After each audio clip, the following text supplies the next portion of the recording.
faithfully delivering value by interpreting great books from around the world. Hi, this is Sally's Book Talk. Hey everyone, I'm Guwin Howe, Chief Editor at Sally's Book Talk.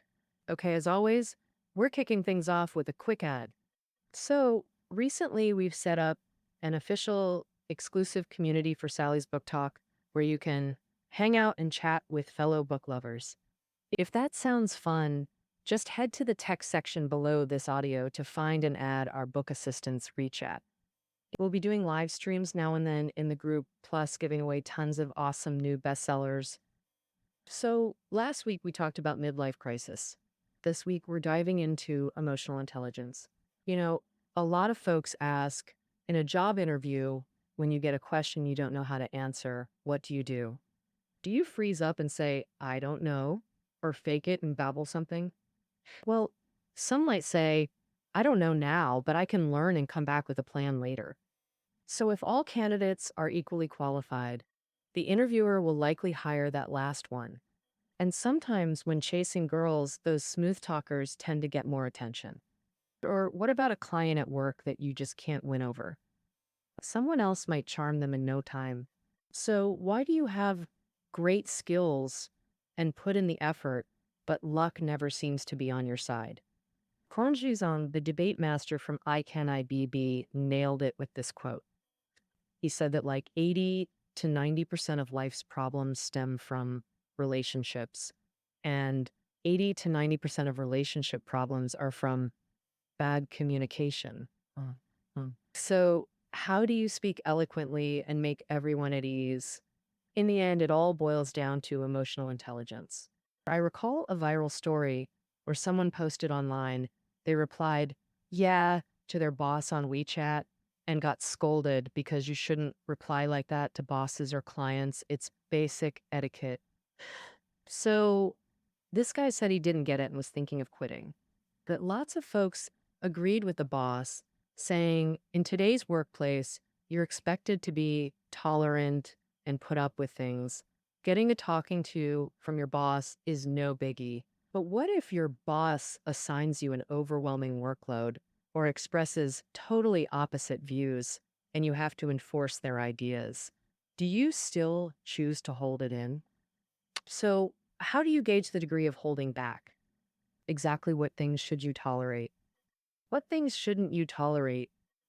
We see too many people working away from home who face life problems but can't communicate openly with friends, colleagues, or family. Then, instead of impulsively quitting on a whim, they shut themselves in and wallow in self-pity, stuck in a negative spiral for ages. Obviously, both these ways of handling emotions are problematic. So, how can we recognize our own emotions and manage them rationally? This is actually one of the key abilities of emotional intelligence. Next Monday, we'll bring you an interpretation of the book Emotional Intelligence by Professor Daniel Goleman.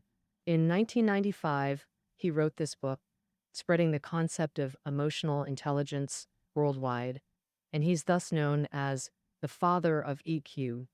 Additionally, he holds a PhD in psychology from Harvard University and has won the Lifetime Achievement Award from the American Psychological Association.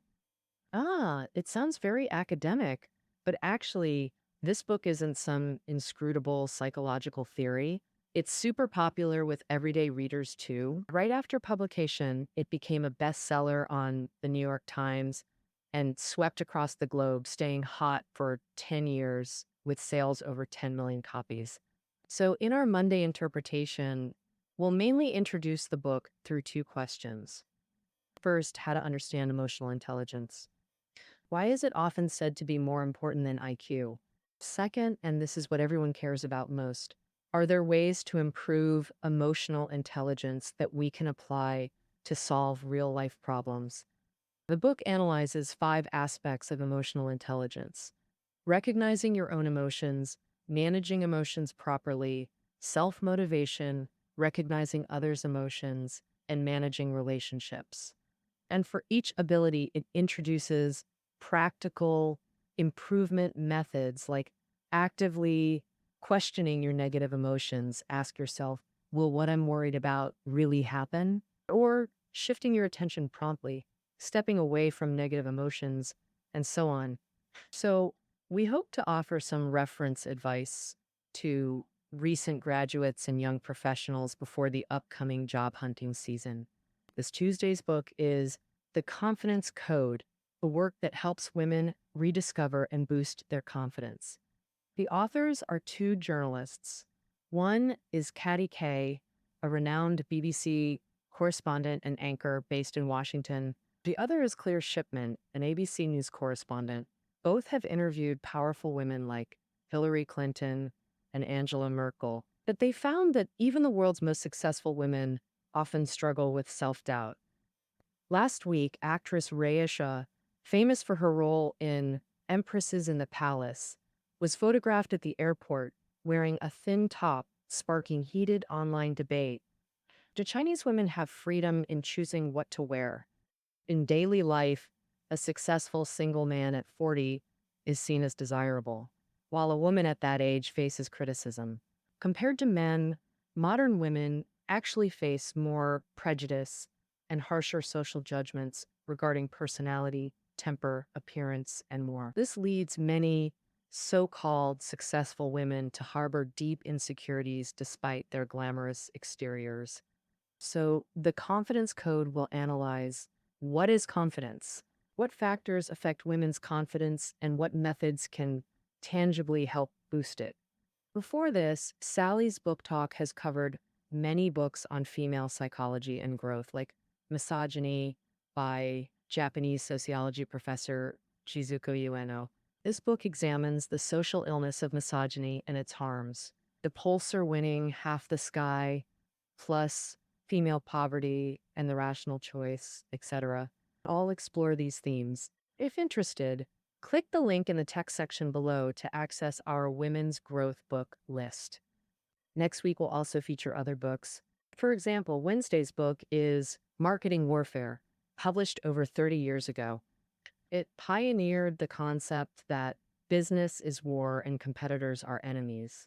Despite its age, strategies like defense, offense, flanking, and guerrilla warfare from the book still hold high practical value in today's business world. So Thursday's book is The Little Island Economy, which is super interesting. The author uses a fable set on a small island to simplify and abstract many complex economic theories. With accessible language, it explains the causes and effects of the 2008 U.S. financial crisis and concepts like inflation. These common economic concepts are perfect for readers who've been hesitant to dive into economics. Friday's book is The Scarlet Letter, published in 1850, the first novel written by an American, considered the first romantic novel in American literature, and one of the most studied works with countless academic papers. The author is the renowned Nathaniel Hawthorne, often called the American Shakespeare. Centered around an adultery case, it follows the fates of three main characters. Through this story, it explores sin and redemption, asking key questions like what sin is and where it originates. Hawthorne believed that by purifying our inner worlds, pursuing moral perfection, and treating the world with compassion, we can overcome original sin and save our souls. Saturday's book is Breasts, A Natural and Unnatural History, a popular science read exploring female breasts from historical, cultural, and physiological perspectives. It examines how modern life affects breasts in overall health. And all right, that wraps up next week's book previews.